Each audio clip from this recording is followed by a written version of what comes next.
Today we're working on a Land Rover Freelander 2.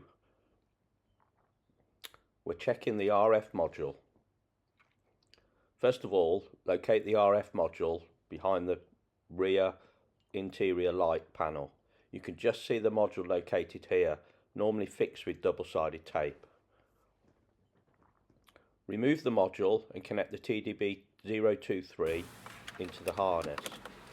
You can see that inserting the key will operate the system, and you can hear a audible beep and the LED will flash.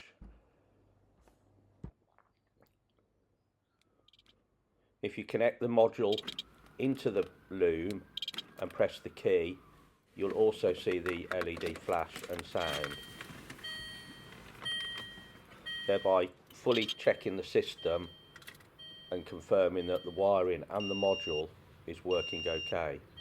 As you can see, the battery voltage is also a bit low, as the TDB023 shows.